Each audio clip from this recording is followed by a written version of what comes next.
प्रभु सिद्धि सदन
रत्नेमी और राजमती का प्रसंग चल रहा है। रत्नेमी ने राजीवती से प्रार्थना की थी कि ये मनुष्य जन्म मिला है, ये जीवन मिला है और इस जीवन में हमें कुछ करना चाहिए। सांसारिक भोगों को भोग करके भी संयम को स्वीकार किया जा सकता है। ये मनुष्य जन्म बार बार नहीं मिलता। हर व्यक्ति का अपना दृष्टिकोण होता है। कोई इस दृष्टि से कहता है कि मनुष्य जन्म मिला है तो उसका उपयोग कर लो, आगे पता नहीं क्या होने वाला है।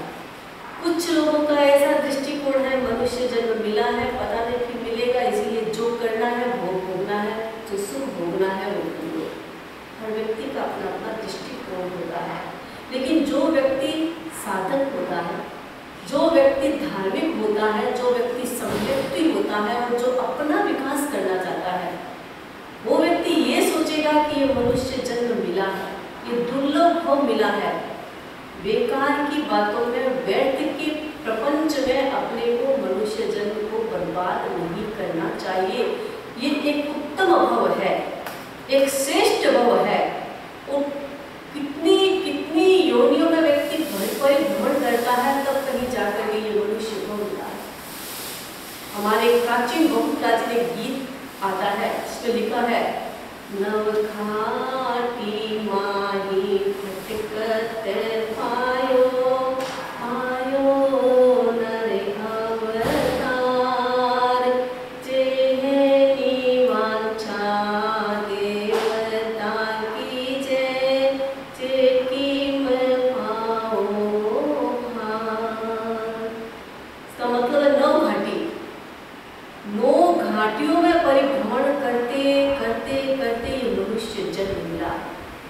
84 लाख योनि परिभ्रमण करते करते करते व्यक्ति को ये उत्तम भव मिला। नौ घाटी कौन सी है जानते हैं? 9 घाटियां कौन सी है जानते हैं? पृथ्वी काय, अपकाय, तेजस्काय, वायुकाय, वनस्पति काय, 2 इंद्रिय, 3 इंद्रिय, 4 इंद्रिय, असंगी पंचेंद्रिय, ये 9 घाटियां हैं। ये कोई साधारण नहीं है।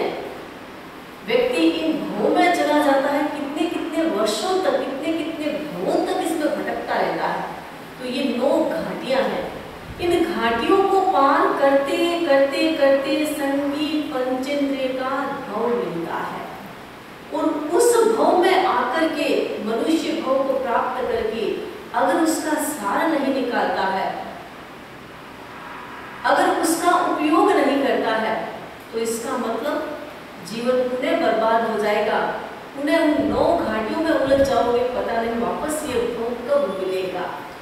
इसीलिए रत्नेमी ने ये कहा कि देखो कितने कितने जन्मों से पार करते करते हमें ये भव मिला है, तो हमें इसका उपयोग करना चाहिए, इसका सुख भोगना चाहिए, क्योंकि सुख का अवसर मिला है।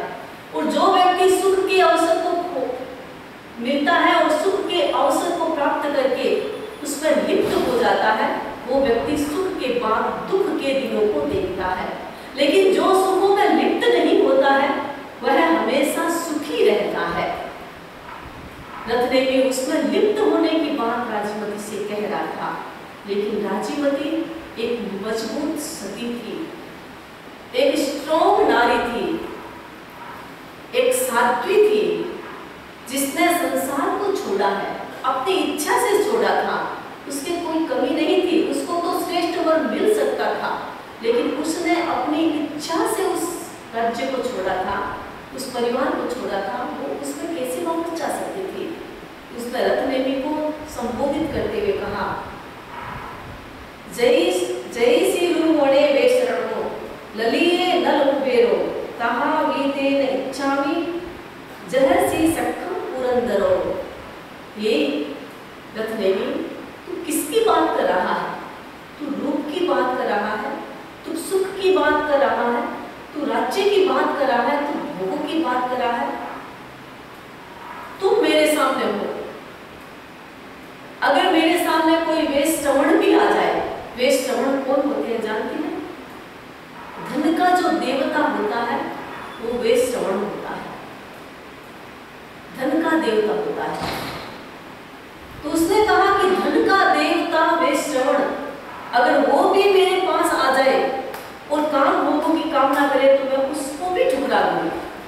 मुझे उससे भी कोई मतलब नहीं है जिसके पास बहुत धन होता है, बहुत धन।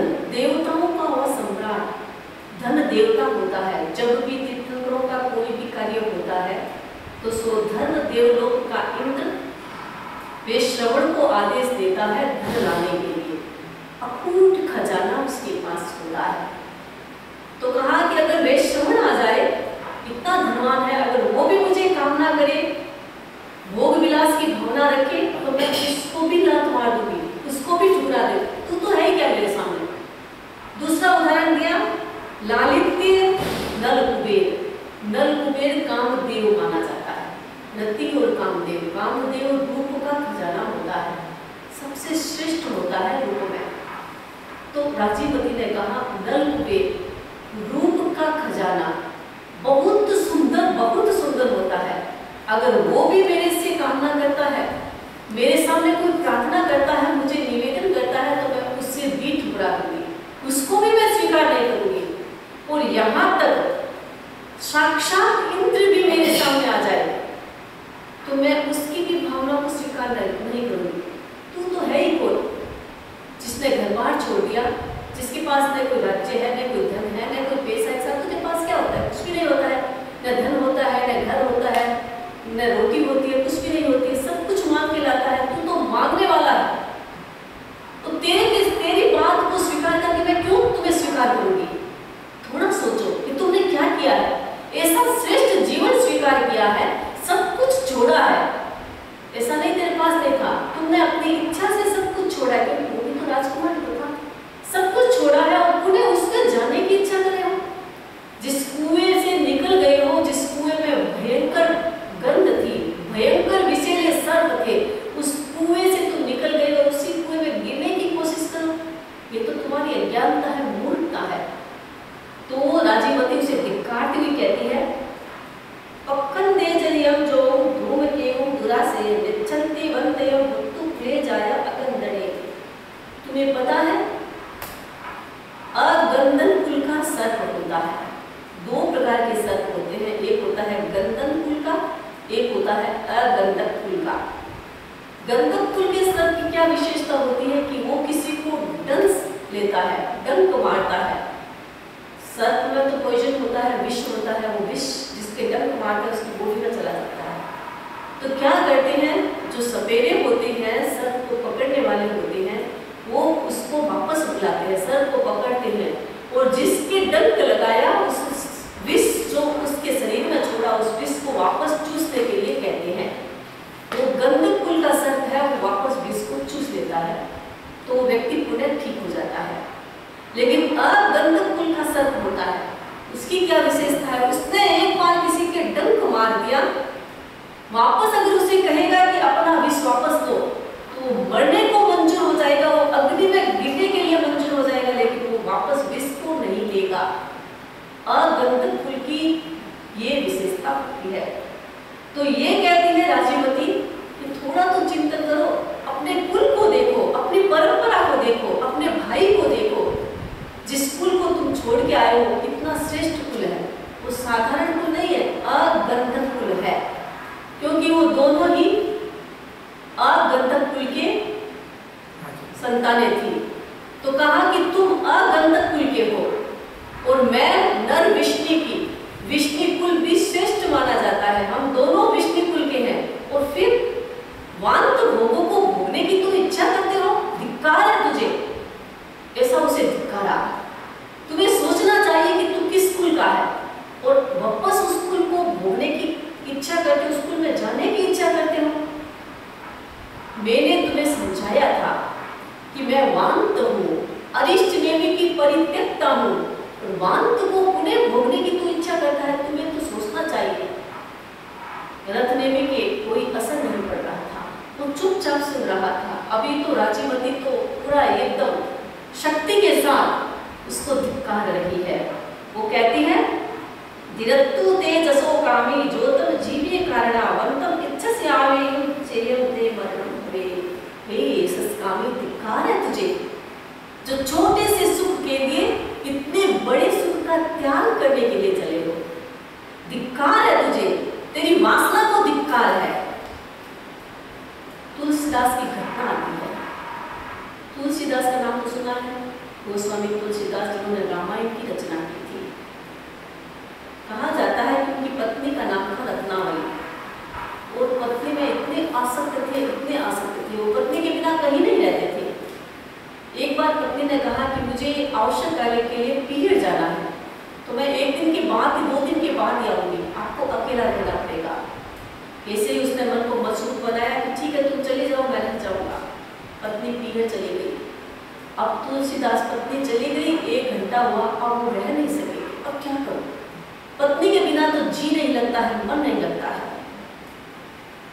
तो सोचा कि चलो ससुराल चलते हैं, क्योंकि पत्नी तो ससुराल ही तो गई है, ससुराल तो मेरा ही तो है, पत्नी का ही तो घर है, मैं चला जाऊँ। तो जाते जाते रात हो जाती है और भयंकर बरसात का मौसम, इतनी बिजलियां चमकती है, इतनी भयंकर बरसात होती है। फिर भी उनके मन में था कि मुझे पत्नी के पास जाना है, पत्नी के बिना मैं नहीं रह सकता, इसलिए मुझे तो जाना ही है। कोई प्रकार की बाधाएं, कोई प्रकार के संघर्ष आज तुलसीदास के सामने नहीं थे, बस मुझे जाना है। व्यक्ति संकल्प कर लेता है तो बाधाओं को भी पार कर लेता है। संकल्प कमजोर होता है, थोड़ी सी घटना आती है, थोड़ी सी बाधा आ जाती है, विचलित हो जाता है। लेकिन तुलसीदास अपनी पत्नी में इतने आसक्त ससुराल के लिए प्रस्थान करते हैं। भयंकर बरसात। और दूसरी बात, तुलसीदास का जो घर था और उसका ससुराल था, उसके बीच में एक बहुत बड़ी नदी आती थी। नौका से नदी को पार करना होता है, नदी को ऐसे पार नहीं किया जा सकता। अब इतनी भयंकर बरसात में नौका कहाँ से आए? नदी के किनारे चले गए। अब उस पार वो बिल्डिंग थी, उस पार जाए कैसे? नदी को पार भी नहीं किया जा सकता क्योंकि इतना तूफान, भयंकर तूफान, भयंकर पानी बरस रहा था, कोई नौका भी नहीं थी, कोई नाव भी नहीं थी। अब क्या करें? तुलसीदास ने कहा, सोचा क्या करूं, जाना तो है मुझे उस पार, वापस घर तो नहीं जाना है, क्योंकि वो तड़पड़ा रहने लगे कि मैं पत्नी के बिना नहीं रह सकता। व्याकुल हो गए। अब क्या किया कि देखा कि वहां कुछ है नदी में जो कुछ तैर रहा है, तो सोचा इसके सारे, क्योंकि ये लकड़ी का ही कोई टुकड़ा होगा, और लकड़ी के टुकड़े को पकड़ करके तैरा जाता है तो लकड़ी का टुकड़ा डूबता नहीं है, तो मैं इसके सहारे उस पार चला जाऊंगा। तो क्या किया, उस लकड़ी के सहारे लकड़ी को पकड़ा, जो कुछ भी था उसको पकड़ करके उस पार चले गए। जैसे बिजली चमकती है, देखा कि वो लकड़ी नहीं थी, वो तो किसी व्यक्ति का शव था, और शव के सहारे वो नदी को पार करके उस किनारे पहुंच गए। रात का समय हो गया था, बिल्डिंग थी बहुत बड़ी, 7 मंजिला मकान था, पीहर ससुराल का था, सारा बंद था क्योंकि रात का समय था, घर भी बंद हो गए थे, दरवाजे सारे बंद हो गए थे, और इतनी बारिश का मौसम था, इतनी बिजलियां चमक रही थी, तूफान आ रहा था, सब बंद था। सोचा घर में कैसे प्रवेश करूं? और उसकी पत्नी 7वें मंजिल में रहती है, 7 मंजिल में है उसका तो ससुराल का जो घर है, और वहां पहुंचू कैसे? लिफ्ट भी नहीं है, सारे दरवाजे बंद है, तो जाऊं कैसे? और इतनी दूर तो आगे पार करके, अब आगे जाना था, ऊपर जाना था, ऊपर कैसे जाऊं? तो क्या किया, देखा कि यहाँ कोई पड़ा है, रस्सी जैसी कोई चीज पड़ी है, उसने पकड़ा और उसको ऊपर फेंका, वो 7वें मंजिल में अटक जाती है, और उसके सहारे, उस रस्सी के सहारे वो 7वें मंजिल तक पहुंच जाती है। अचानक देखा तो वो रस्सी नहीं थी, वो सर्प था, भयंकर विषैला सर्प। उसके सहारे वो उस मंजिल पे पहुंच गए, कमरे में गए तो पत्नी ने देखा कि यहाँ कैसे आ गई, इतनी भयंकर बरसात का मौसम, इतना तूफान, और आप यहाँ कैसे आ गए? तो उसने कहा क्या करूं, रह नहीं सका तुम्हारे बिना, आ गया। तो उसको बड़ा गुस्सा आया कि धिक्कार है आपको, एक दिन भी आप औरत के बिना नहीं रह सकते, ये क्या है आपके? अब मुझे कितनी शर्म आएगी अपने ससुर, अपने पीहर में बताऊंगी तो मेरे पीहर वाले कितनी हंसी उड़ाएंगे कि देखो कैसा तुम्हारा पति है। तो इतना दुख हुआ उसने, वो जोर जोर से गुस्सा आ गया, गुस्से में पता नहीं चला, उसने जोर जोर से कहा, तो कहा कि तुम्हें पता नहीं है तेरे पास पहुंचने के लिए मुझे कितने संघर्ष सहन करने पड़े, कितने तूफान में आया हूँ, बारिश में आया हूँ, नदी को पार किया, एक शव के सहारे नदी को पार किया, यहाँ आया, एक सर्प के सहारे ऊपर चढ़ा, और तू मुझे दिखा नहीं है। तो उसको हंसी आ गई कि नहीं तो और क्या करूँ, आपकी मूर्खता है, अगर इतनी भक्ति मेरे में है, इतनी भक्ति अगर राम में होती तो आपका उद्धार हो जाता। अब देखो शब्दों का असर होता है, एक शब्द उसने कहा कि इतनी भक्ति अगर राम में होती तो आपका जीवन सुधर जाता। तत्काल तत्काल चेतना जागृत हो गई। पता नहीं चलता है समय कब आता है जागने का। जाग गई चेतना, सच कहा है तुमने, मुझे अपने राम में ही इतनी भक्ति लगाना है। तत्काल उसी कदमों से वापस हो चले गए राम की खोज में, और हमेशा वो राम के भक्त बने रहे। एक छोटी सी घटना तो नारी में वो ताकत होती है कि सामने वाले व्यक्ति को बदल सकती है। अगर वो स्वयं मजबूत है, अगर उसका कैरेक्टर मजबूत है, वो स्वयं शक्तिशाली है, तो दुनिया को भी बदलने की ताकत रखती है। नारी तो लक्ष्मी भी होती है, नारी तो सरस्वती भी होती है, और नारी दुर्गा भी होती है। तो आज राजीवती ने तो दुर्गा का रूप दिखाया था, और जैसा मन में आया उसको धिक्का रही है, बोल रही है। शालीभद्र की आपने घटना सुनी है?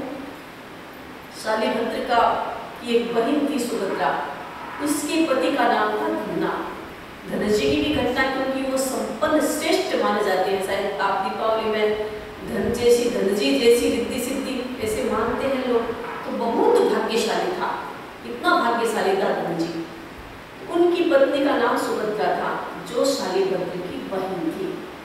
जब शालीभद्र दीक्षा लेने के लिए तैयार होते हैं तो सुभद्रा की आंखों में आंसू आ जाता है कि मेरा तो एक ही भाई और कोई है नहीं घर में, माँ है और भाई है, पिताजी की तो मृत्यु हो गई है और मेरा भाई तो साधु बन रहा है। तो इतना कोमल शालीभद्र, तो इतना कोमल शालीभद्र के लिए कहा जाता है कि प्रतिदिन 33 पेटियां कपड़े की और आभूषण की हमेशा स्वर्ग से शालीभद्र के लिए आती थी, हर दिन आती थी। उनका पिता गोभद्र जो स्वर्ग में पैदा हुआ था, देवगति में पैदा हुआ था, और अपने बेटे के मोह के कारण हमेशा वो वहां से सोने की पेटियां, कपड़े की पेटियां हमेशा स्वर्ग लोक से अपने घर भेजता था। 32 शालीभद्र की पत्नियां थी और एक शालीभद्र था। 33 पेटियां हर दिन स्वर्ग से उतरती थी। जिस दिन एक दिन उसने सोने का आभूषण और कपड़े जो पहने, दूसरे दिन उसको नहीं पहनते, पीछे वाले कुएं में डाल देते थे। ऐसा शालीभद्र, इतना कोमल शालीभद्र जब साधु बन रहा है तो बहन की आंखों में आंसू आ गया।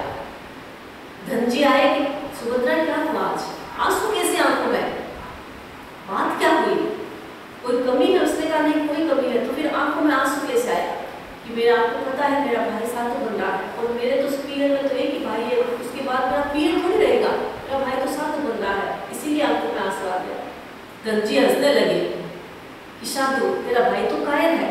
उसने कहा कायर, मेरे भाई को कायर कह रहे हैं, इतनी सुख सुविधाओं को ठोकर मार करके जा रहा है, नहीं तो कायर नहीं तो क्या है? जिसके मन में वैराग्य हो जाता है वो तो सभी चीजों को एक साथ, जैसे सांप केंचुली को छोड़ता है उसी प्रकार छूट के जाता है। और तुम्हारा भाई क्या करा है? एक एक दिन एक एक पत्नी का त्याग करा है। 32 पत्नियां हैं तो उसे तो 32 दिन लगेगा। धिक्कार है तेरे भाई को, कायर है तेरा भाई। ऐसी बात कही, सुभद्रा को गुस्सा आ गया, तुमने अपने भाई के बारे में कह दिया। उसने कहा मेरे भाई को कायर कहते हैं, कायर तो आप है, अगर इतनी हिम्मत है तो करके दिखा दो। बस इतना कहा था और धनजी उसी समय निकल गई। चलो देखो मेरी भी वीरता देखो, तत्काल साधु करने के लिए चले गए। और शालीभद्र से कहा कि एक एक दिन क्या करे हो, समय को बर्बाद करे हो, टाइम को बर्बाद करे हो, पता नहीं चलता है 32 दिन आएगा या नहीं आएगा, चलो आज ही। तो तत्काल चले गए साधु के लिए। तो ये एक शब्द होता है, पता नहीं किस शब्द से कौन जागृत हो जाए। अब वो भी दिखा रही है कि धिक्कार है तेरे को, ऐसे श्रेष्ठ कुल में पैदा हुआ, ऐसे श्रेष्ठ कुल को छोड़ के आया और वापस उस स्वांत भोगों को भोगने की इच्छा करता है, अपने कुल के गौरव को बदनाम करने की इच्छा करता है। धिक्कार है तेरे को, जोर जोर से उसे धिक्कार रही है। अब देखते हैं कि आगे वो और क्या उसे कहते हैं, क्योंकि इतना सा कहने से उसे असर नहीं पड़ता है ना। वो तो एक बार कह के आ गया था, उसने कहा तुम क्या बात करती है, तो कुछ भी कहो मुझे कोई असर नहीं पड़ेगा। रत्न ने भी बार बार उससे मांग कर रहा है, कामना कर रहा है। अब वो किस प्रकार और धिक्कारेगी और उसके किस प्रकार उसको स्थिर करती है, आगे उसकी क्या घटना आती है उसकी चर्चा आगे करेंगे। व्याख्यान जो चल रहा है हमारे लीलावती का,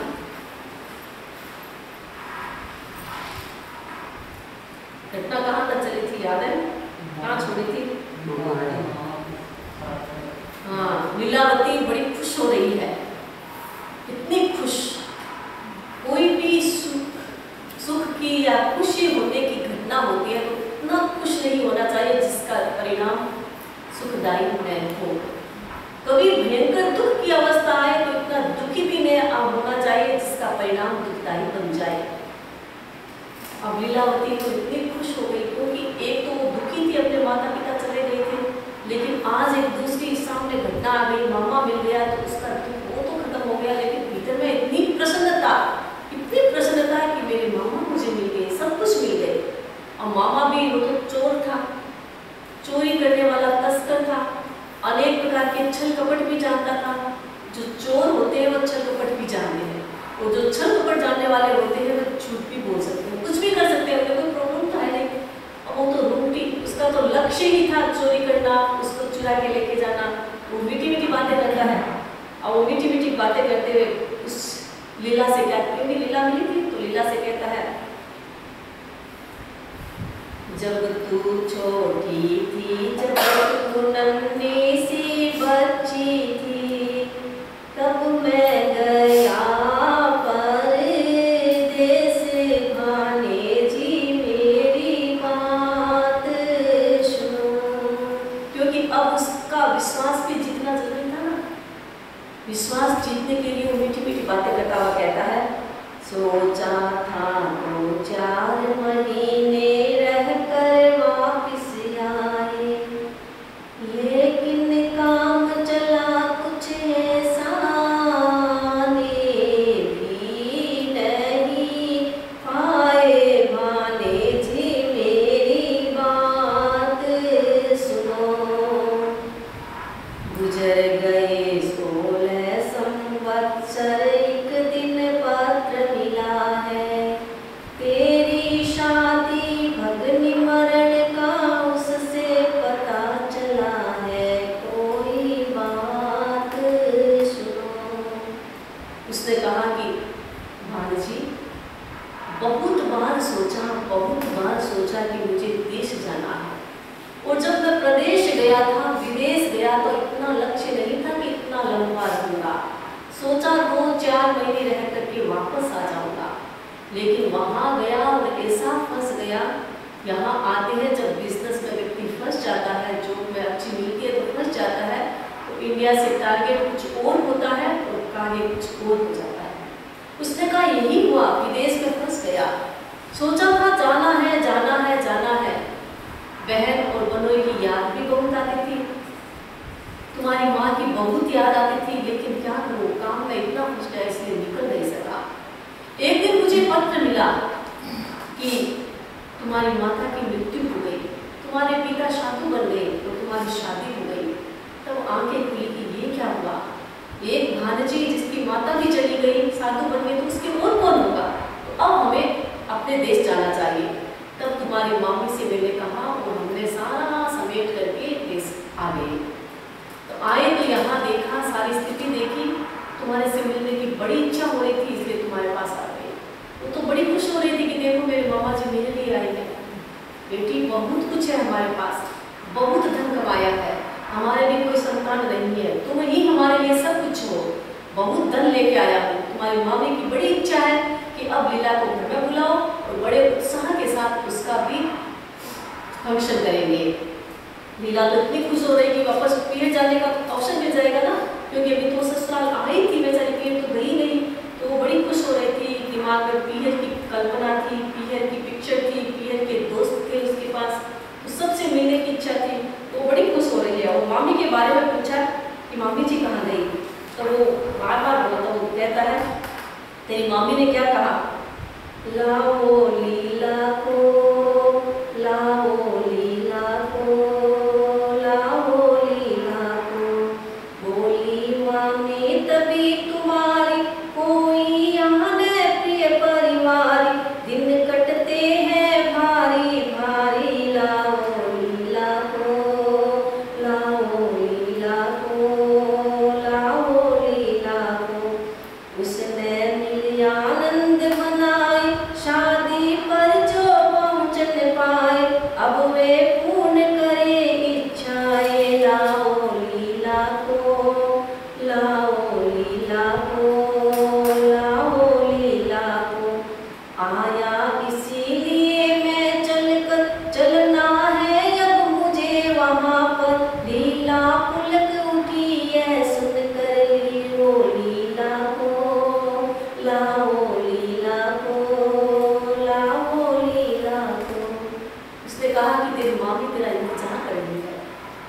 तेरी मामी ने कहा कि यहाँ आए हैं, यहाँ तो हमारा कोई नहीं है, एक बहन थी, बहन भी चली गई, अब उसकी बेटी ही हमारे लिए सब कुछ है, इसलिए हमारे पास इतना धन है, उसकी शादी पर तो नहीं आ सके।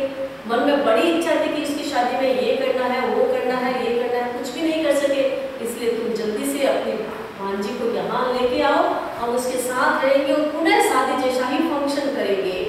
अब लीला ने सुना कि मुझे लेने के लिए आया तो और ज्यादा इतनी खुश हो गई कि अब तो मुझे पीहर जाना है और तैयारी करने लगी। अब तैयारी करते करते हुए क्या भोजन का समय हो गया, मामा को भोजन भी करवाती है, तो भोजन करते करते मामा वही बात भी करते हैं। उमड़ रहा उल्लास अनूठा, महक उठी दिल फुलवारी, हर्ष विहल्ला लीला की तो खिल गई जैसे क्यारी क्यारी। उमड़ रहा उल्लास अनूठा, महक उठी दिल फुलवारी, स्वर्णिम थाल सजा रुगटी को भोजन सरस कराया है, तरह तरह की मधु मिठाइयाँ खातस कर हर्षाया है।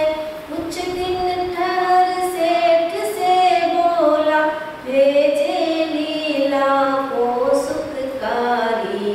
उमड़ रहा उल्लास अनूठा, महक उठी दिल फुलवारी।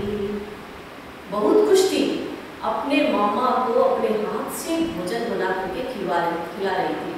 इतने दिन सास ससुर भी खुश हो रहे थे कि चलो कोई भी आया तो लीला को प्रसन्नता हुई है, उसका दिल बदल गया है, उसका मन बदल गया है, जो दुखी थी वो दुख समाप्त हो गया है। ऐसे ही लीला खुश होनी चाहिए।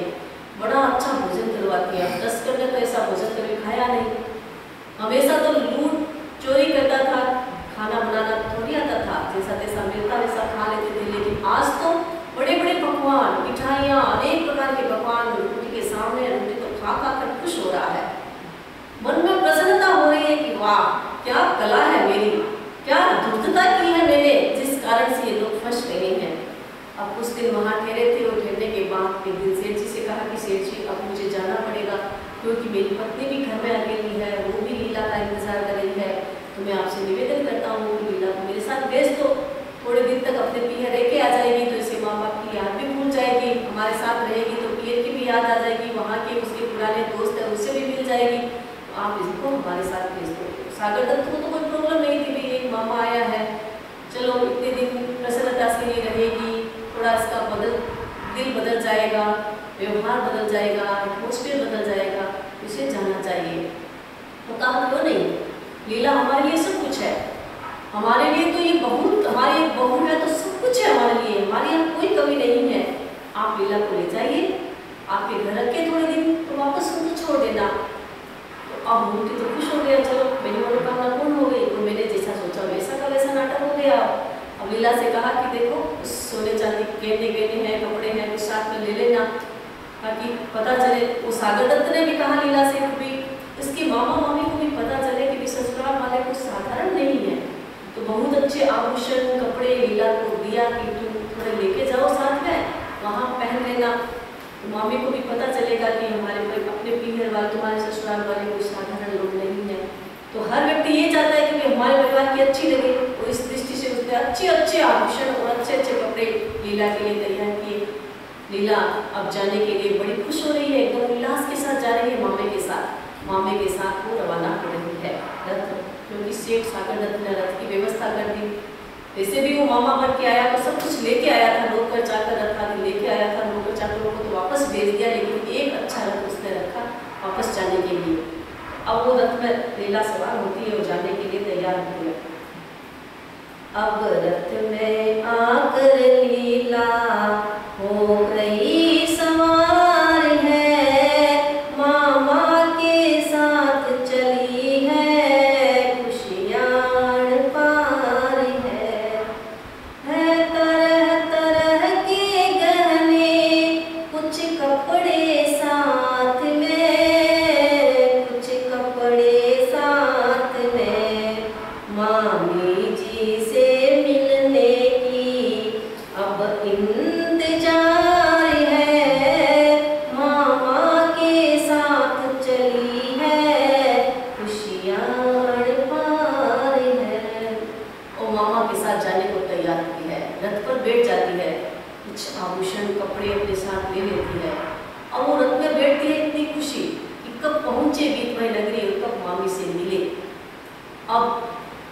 वो जाने के लिए तैयार हो रही है, भीतर में इतनी प्रसन्नता है तो व्यक्ति मौन नहीं रह सकता। अनेक प्रकार की कल्पनाएं उसके दिमाग में आती है, अनेक प्रकार की पिक्चर उसके दिमाग में आते हैं, अतीत पूरा सामने आ जाता है। तो वो भी एक औरत ही थी, एक लड़की थी, अभी ससुराल में आई ही थी, तो परिवार का, पीर का जो स्मरण था वो सारा उसके दिमाग में था। तो रोटी तो आगे रथ में बैठा हुआ आगे ले जा रहा था रथ को, वो पीछे की सीट में बैठी हुई थी और रोटी से बार बार बातें कर रही थी, बार बार बता रही थी कि मेरी सहेलियाँ कैसी है, मेरे वहाँ के बच्चे कैसे हैं, मामी कैसी है, वहाँ के पड़ोसी सारे सबको जानते थे, सबके बारे में एक एक के बारे में पूछ रही है। रूमटी मौन, एक शब्द भी नहीं बोलता है, वो केवल चलता है। अब लीला ने सोचा ये बोलते नहीं है, कितनी देर हो गई, इतने में क्या है मार ऊपर घबरा गया। तो लीला ने कहा कि मामा श्री आप कहाँ से ले जा रहे हो, ये बीच में का तो रास्ता ही नहीं है, क्योंकि मैं तो हमेशा आती जाती हूँ, तो ये रास्ता तो ठीक नहीं है, ये ऊपर खपड़ रास्ता से कहाँ से आ गया। तो उसने कहा कि ये रास्ता दूसरा है, शॉर्टकट रास्ता है, हम जल्दी पहुंच जाएंगे, इसीलिए मैंने ये रास्ता लिया है। विश्वास कर लिया, क्योंकि अविश्वास तो उसके दिमाग में था ही नहीं बेचारे के। तो उसने सोचा कि भी मामा जी ठीक कहते हैं, तो फिर आगे चले। तो थोड़ी और ऐसे आने लगी और बार बार वो मामा मामा कहती है, मामी कैसी है, वहाँ की कैसी व्यवस्था है, मामा जी क्या बात है, क्या ऐसे ऐसे बार बार कहती है। तो एकदम रूठी, अब देखा कि अब तो जंगल आ गया है, अब ये भागने का कोई चांस इसके सामने नहीं है। तो वो एकदम कहता है, रथ को रोकता है, क्या मामा मामा लगा रही है, मैं तो तेरा मामा मामा नहीं हूँ। उसने कहा मामा नहीं है, कौन है आप? मैं तो एक चोर हूँ, एक चोर हूँ, मैंने तो तुम्हारी बातें सुनी थी बगीचे में, और तेरी बातें को सुन करके मैं तो तेरे को चुराने के लिए लेके आया था, तेरे साथ शादी करूंगा। अब तो उसके तो घरों पानी गिर गया, एकदम ऐसे लगा कि अब क्या करूं, धरती फट जाए तो उसके घुस जाओ। दुख सुख कितना कितना भयंकर, और कहा जाता है जब सुख चरम सीमा पर पहुंच जाता है तो उसके बाद दुख के दिन आते हैं, और जब दुख भी चरम सीमा पर पहुंच जाता है तो उसके बाद दुख के दिन आते हैं। दुख और सुख दोनों एकदम साथ में रहते हैं। एक बहुत धनवान व्यक्ति था, इतना धन था, इतना धन था, इतना धन था। एक दिन क्या होता है, एक कांच की गिलास को पकड़े हुए था, खड़ा था, और कांच की गिलास हाथ से छूट जाती है, नीचे पक्का फ्लोर था। अब कांच की गिलास ऊपर से नीचे गिरेगी तो टूटेगी ही टूटेगी, लेकिन कांच की गिलास टूटती नहीं है। सेठ ने सोचा ये क्या हो गया, कांच की गिलास हाथ में थी, ऊपर से नीचे गिरी है, ये छूटी है और टूटी नहीं है, इसका मतलब कुछ गड़बड़ है। बड़ा बुद्धिमान था, बड़ा धार्मिक था। उसने अपनी सेठानी से कहा, लगता है सुख चरम सीमा पर पहुंच गया है। कांच की गिलास किसी के हाथ से गिरे और नीचे न गिरने के बाद न टूटे तो इसका मतलब उसके तो हाईएस्ट पुण्य है, इस कारण से तो ऐसा होता है। तो इसका मतलब हमारे सुख है वो चरम सीमा पर पहुंच गया है, अब दुख आने वाला है। उसी दिन उन्हें सूचना मिली कि जितना भी जहाज में सामान आ रहा था, जितनी कंपनियां थी, जितनी फैक्ट्रीज थी, एक साथ सब कुछ गरीब हो गया। कहीं आग लग गई, कहीं सामान डूब गया, कहीं तूफान आ गया, सब कुछ हो गया, एकदम गरीब हो गए, एकदम फकीर हो गए। अब झोपड़ी में रहने लगे, खाने के लिए रोटी भी नहीं, कुछ भी नहीं था। एक घर में बेटा था, बेटे को खाना खिलाया, कुछ भी नहीं था। जैसे महाराणा प्रताप की घटना आती है कि घास की रोटी, उसी तरह उसने भी अपने बेटे के लिए घास की रोटी पकाई, क्योंकि कुछ भी नहीं था, खाने के लिए कुछ भी नहीं था। वो रो रहा था, छोटा था। तो माँ को दुख हुआ कि देखो आज हमारे पास कुछ नहीं, जब ये पैदा हुआ तो सब कुछ था, लेकिन जब ये खाने की स्थिति आई इसकी, आज उसको खिलाने के लिए हमारे पास कुछ भी नहीं है। तो बाप को भी दुख हुआ, तो उसने घास तोड़ी, घास और घास की रोटी बनाई। जैसे वो घास की रोटी बनाई, बेटे को दी और बिल्ली पकड़ करके उस घास की रोटी को ले जाती है। तो एकदम सेठ रोने लगा। तो सेठानी भी रोने लगी जोर जोर से कि देखो कैसे दिन आ गया है, बेटे को एक रोटी भी नहीं खिला सकते हैं। सेठ ने कहा रोने की कोई आवश्यकता नहीं है, लगता है दुख चरम सीमा पर पहुंच गया है, अब सुख आने वाला है। घास की रोटी भी अगर बिल्ली पकड़ के ले जाती है तो इसका मतलब अब दुख के दिन समाप्त हुए। और संयोग की माँ, जो कुछ भी हुआ सब कुछ ठीक हो गया, और दूसरे दिन से वापस स्थिति बदलना स्टार्ट हो गई। तो जब सुख व्यक्ति की चरम सीमा पर पहुंच जाता है तो इसका मतलब समझ लेना चाहिए कि अब दुख के दिन आने वाले हैं, और दुख चरम सीमा पर पहुंच गए तो समझ लेना चाहिए कि अब सुख के दिन होने वाले हैं। लीलावती कितनी सुखी थी, कितनी प्रसन्न थी, कितनी खुश थी। उसको ऐसा लगा कि आज मेरे जैसी सौभाग्यशाली कोई नहीं है, मुझे सारा सुख मिलेगा। लेकिन वो सुख थोड़े ही क्षणों में दुख में बदल गया। बस इतना ही तो कहा कि मैं तेरा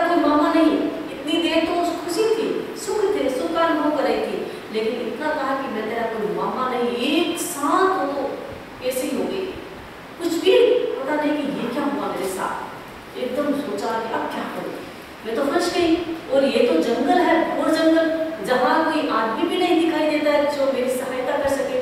तो अब क्या करना चाहिए? बड़ी बुद्धिमानी थी, धार्मिक थी, तो सोचा कि अब मुझे अपने दिमाग से काम लेना चाहिए, अब मुझे हिम्मत से काम लेना चाहिए। अगर हिम्मत मैं हार जाऊंगी तो ये मुझे कभी नहीं छोड़ेगा।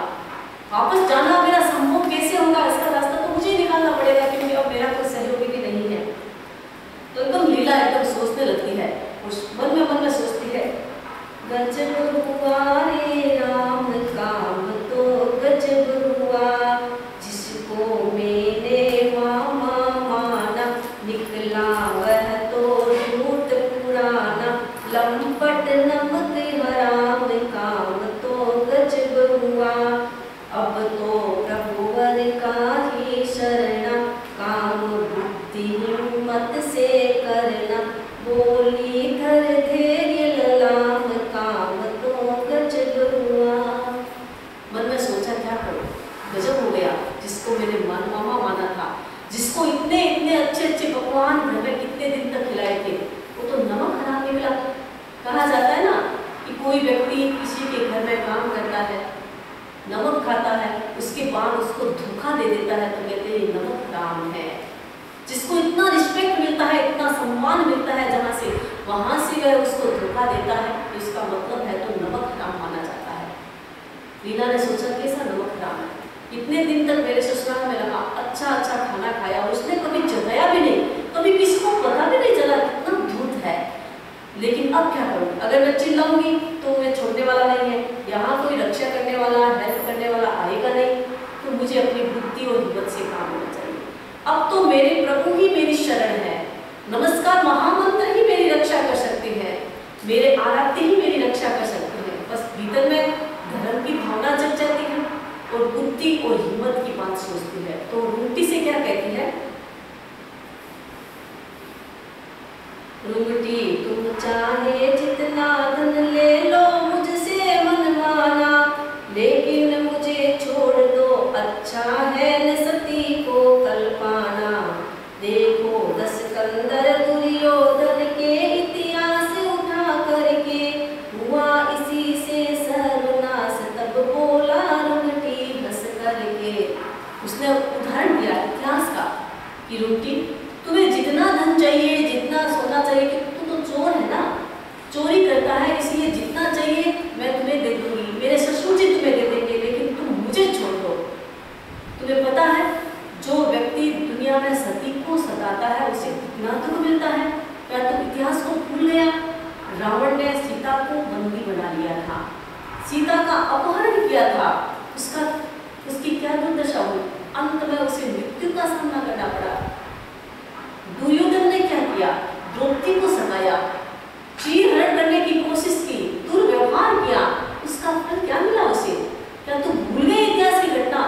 कितने कितने हमारे इतिहास में ऐसे लोग हुए हैं जिन्होंने नारी को सताया है, उसका परिणाम तुम्हें भुगतना पड़ा है। रूंगटी हंसने लगा कि ये इतिहास की बातें तो तू रहने दे, मेरा उस पर कोई असर नहीं पड़ने वाला है, मैं कोई साधारण चोर नहीं कि छोटी छोटी तेरी बातों से मैं तेरी बातों में आ जाऊंगा। मुझे कोई कुछ नहीं मतलब है किसी से, न कोई इतिहास से मतलब है और न ही तेरी बातों से कोई धन से मतलब है। और दूसरी बात, इतिहास को कौन जानता है ये घटना हुई है या नहीं हुई?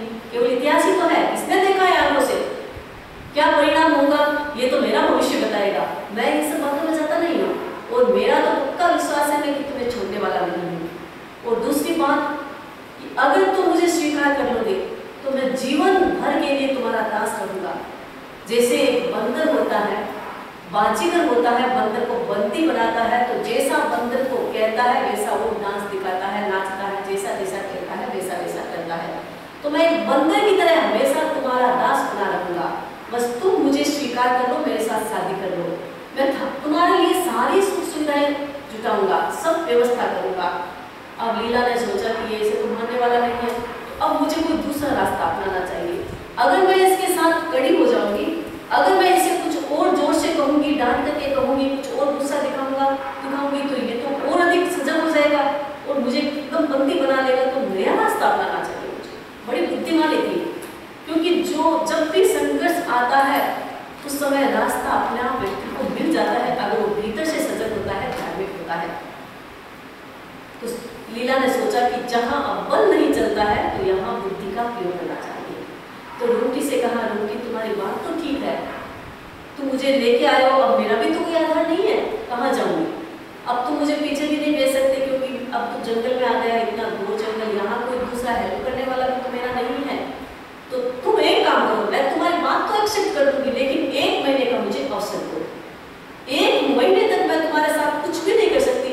उसने कहा मैं शादी करूंगा, तो कहा 1 महीने के बाद हम शादी करेंगे, तो मुझे 1 महीने का अवसर दो ताकि मैं अपने आप को तैयार कर लूँ और मेरा जो संकल्प है मेरा संकल्प भी पूरा हो जाएगा। उसने कहा ठीक है। उसने पहले तो सोचा क्या करूँ, फिर सोचा कि 1 महीने की तो बात है, 1 महीने के बाद तो मैं इसके साथ शादी कर सकता हूँ। और जाएगी कहाँ, क्योंकि वो तो पिंजरे में फंस गई है, मेरे चक्कर में फंस गई है, अब उसे कोई रास्ता भी नहीं है, न कोई पुलिस वालों को पता है कि हम लोग कहाँ रहते हैं, और न किसी गाँव वालों को पता है कि चोर कहाँ रहते हैं, क्योंकि वो तो एकदम ऐसी गुफाएं बना करके रहते हैं जहाँ कोई पहुँच नहीं सकता। तो मेरा तो बहुत बड़ा गेम है और हम वहाँ सुरक्षित रहते हैं। वो सभी पूरे चोरों का सरदार था और इतना धन लूटा था लोगों का, इतना धन लूटा था, कभी कोई नहीं थी, लेकिन जंगल में कहीं छिप करके झोंपड़ियों में रहते थे। तो उसने लीला ने सोचा, उसने रूपी ने सोचा कि भागने का तो अवसर है नहीं, तो इसकी बात भी मान लूँ मैं, ताकि ये भी मेरे अनुकूल बनी रहेगी ना, मैं भी इसके साथ जबरदस्त करूँगा तो ये भी कुछ कर लेगी, सुसाइड भी कर सकती है, कुछ और भी कर सकती है, तो मुझे भी शांत रहना चाहिए। 1 महीने की तो बात है, 1 महीने के बाद ये तैयार हो जाएगी शादी के लिए। अब उनके अपने घरों से ले जाता है जहाँ झोपड़ी थी, सारी व्यवस्था बता दी, वो एकदम अच्छी तरह से रहने लगी, उनकी को अच्छा भोजन बना के खिलाती है, हमेशा अच्छा काम करती है, हमेशा अच्छा खिलाती है, इतना अच्छा बनाती है भोजन, उनकी तो खुश हो जाता है हमेशा खा करके। और धीरे धीरे उसको ऐसे मधुर व्यवहार से उसे बच में कर लिया रूटी को। अब जब रूटी ने सोचा अब 1 महीने के बाद इसके साथ शादी तो होने वाली है, मेरी पत्नी बनने वाली है, तो वो साधारण नहीं थी। उसने सोचा इसका राज खोलना चाहिए, ये कहाँ धन छिपा के रखा है, इतना धन लोगों का लूटा है, उसके पास तो धन तो होगा ही। तो बातों में पूछती है, सारी बातें पूछती है, कैसे बातें पूछेगी, अब कैसे करेगी, उसकी चर्चा हम आगे करेंगे। आज हम हिजाब के साथ करेंगे।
चत्तारि मंगलम अरहंता मंगलम सिद्धा मंगलम साहु मंगलम गिरीकंदो धम्मो मंगलम।